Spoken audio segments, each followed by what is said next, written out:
today's lesson, we are going to be looking at the percentage yield, and that's working out either the actual or percentage of the product produced. So in this example, the question actually asks us to calculate the percentage yield. So we're going to write out the formula. Percentage is equal to actual over theoretical times 100. Now, when we're looking at the yield, it's the yield of product, and I can substitute in the actual yield, which is given in the question. It's telling me that I've got 7.30 grams of my product, which is N-phenylethanamide, which I'm going to highlight here. And what I have to still work out is the theoretical, and then I times it by the constant 100 to put it into a percentage. So to work out the theoretical, you have to take down the two entities. So that is the product that you're trying to quantify for, and also the reactant in which you have been given a mass of, in this case benzene. So we've taken down the entities. The next thing we have to do is the mole ratio. So from the balanced equation, I've got one benzene, which would produce one of my product. Because we're working in mass, we want to times each side by the GFM. So benzene has the formula C6H6, meaning each of the carbons found in the ring has one hydrogen attached. Remember, it's sp2 hybridized. So I would do 6 times 12 equals plus 6, and that'll give me a GFM of 78. So I'm going to put that in here. 78 times 1 is just 78 grams.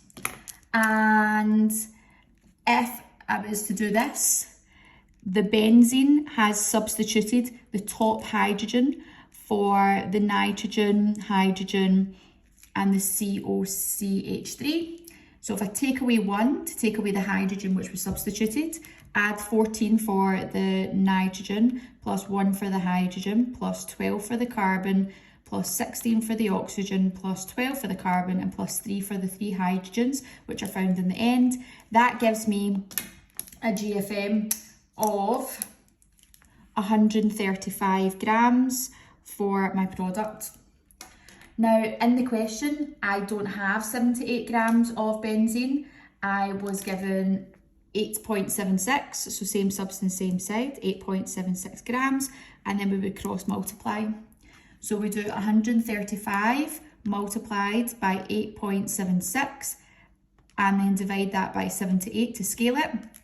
And that tells us then that theoretically I should produce 15.1615 ... grams, and that would be my theoretical. So I'm going to pop that in. I'm going to round it to 2 decimal places, 1, 2, so it still stays as 15.16. And I put the 15.16 in, and then I pop that into my calculator. So I've got 7.30 divided by 15.16 equals times by 100, and that would give me a percentage yield of 48.15%.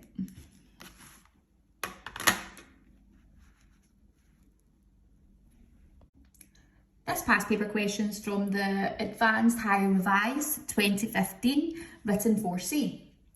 Calculate the percentage yield of sulfonamide if 4.282 grams of 4-acetamido-benzene sulfonamide produced 2.237 grams of sulfonamide. So the question wants us to work out percentage yield, so we do percentage is equal to actual over theoretical times 100. Remember, the actual is to do about our product. In this case, the product is got the formula C6H8N2SO2, and the product, it says that we've produced 2.237 grams. So to finish that off, to put in the theoretical, we have to do our ratio. So we take down our entities, that's our reactant that we're given a mass of, and the product we're trying to quantify for. How many moles have we got of each in the balanced equation? We've got 1 mole of each.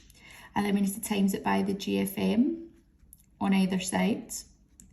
When we work out the GFM of this, we've got 214.1 times 1, which gives you 214.1. And 1 times the GFM here gives us 172.1 grams. What we've been given in the question is we've been given the mass of our reactant, which we started off with, which was 4.282. And then we would cross multiply this. So in our calculator, to cross multiply, we would do 172.1 multiplied by 4.282 equals, and then divide it by 214.1, and that will give me a theoretical mass of 3.442 grams. And that there is my theoretical. Your double check is that your actual should always be lower than your theoretical, so that is the case, 3.442. I'm going to put that into my calculator. I have 2.237 divided by answer times by 100, and that will give me a percentage of 64.991, which if we rounded it up would give us 65% yield of our product.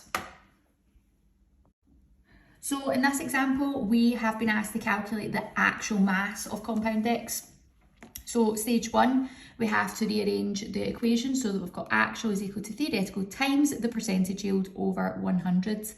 And when we're looking at the numbers backwards, the percentage yield of the product we've been given is 68.75, so we can substitute that in.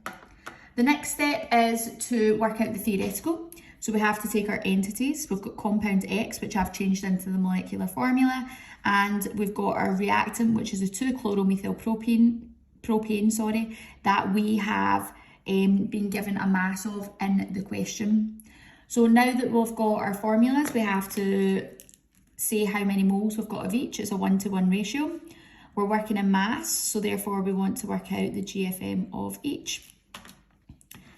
For our reactant, we've got 4 times 12 plus 9 for our hydrogens plus 35.5 for our chlorine atom, which gives us a GFM of 92.5, and 92.5 times 1 is just 92.5. And the other one, we've got 12 times 5 plus 12 plus 16 for our oxygen, which gives us 88 grams. What have we been given in the question? We've not been given 92.5 grams. We've actually been given 9.25 grams, and then we would cross multiply.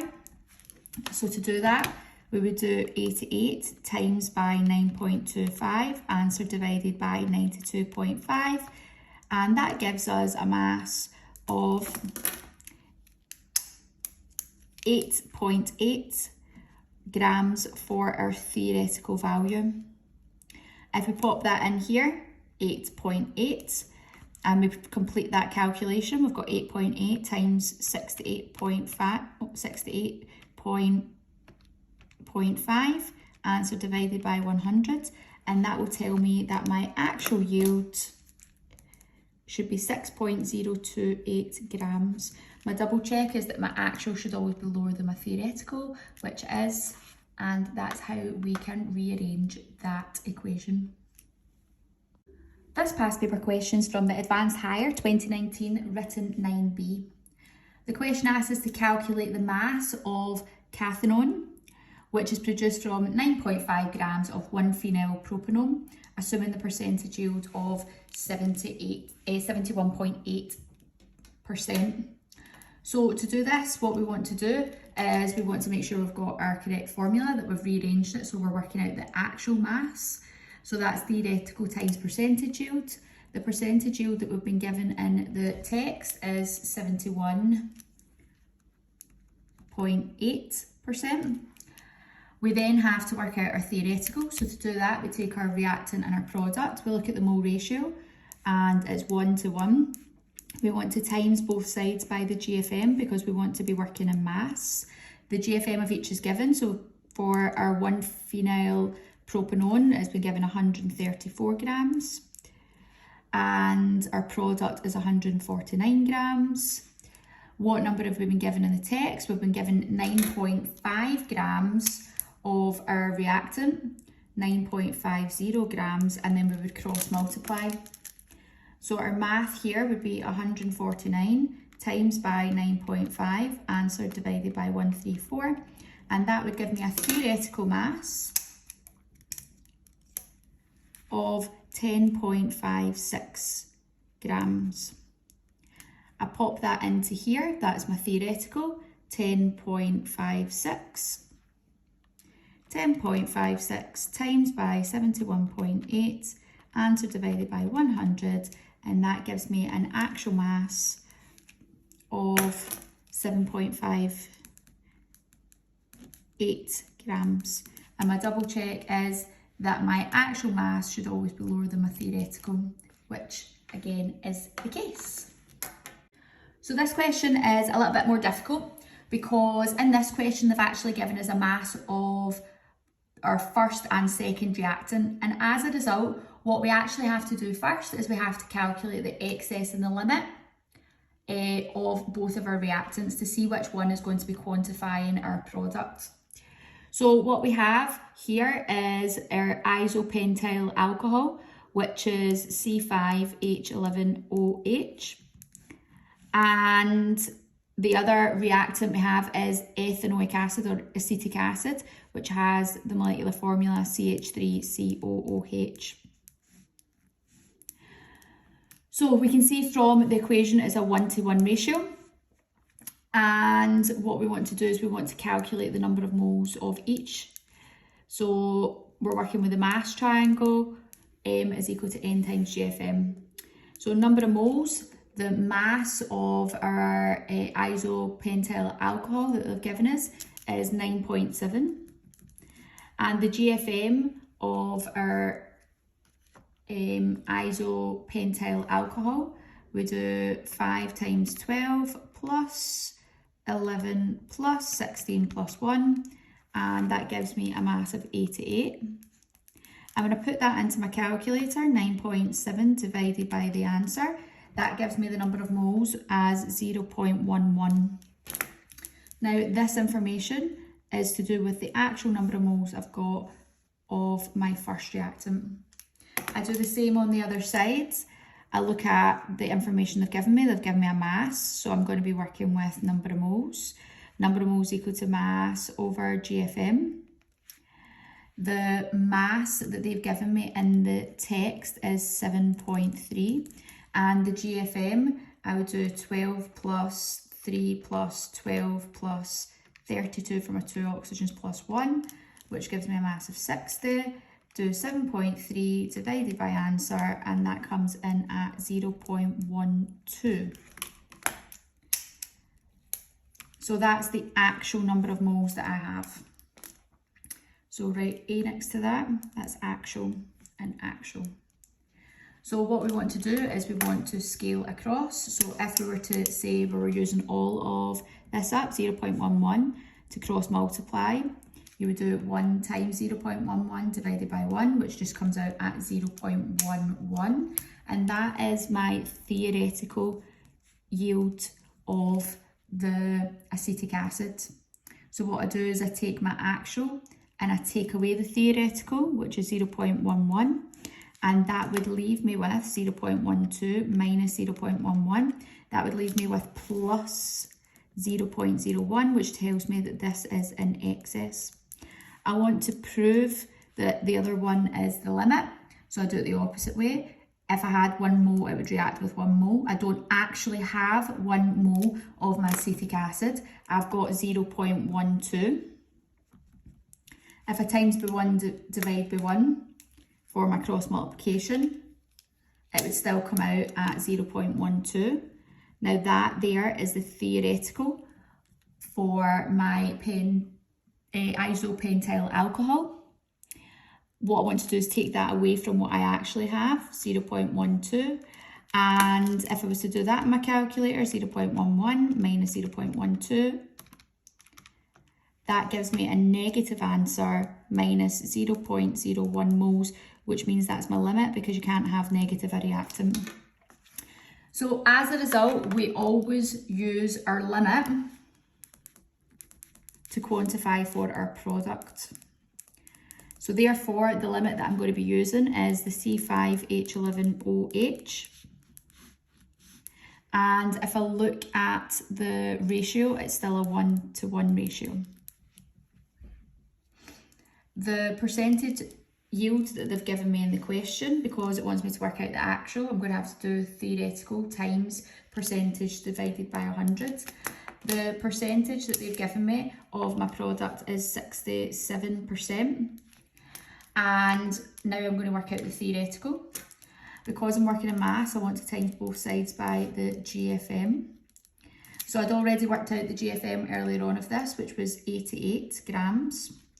I need to work out the GFM of this, so we do 7 times 12 plus 14 plus 32 for my 2 oxygens gives me 130.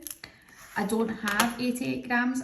What was the mass that they'd actually given me at the beginning of that reactant? They'd given me 9.7, and then we would cross multiply.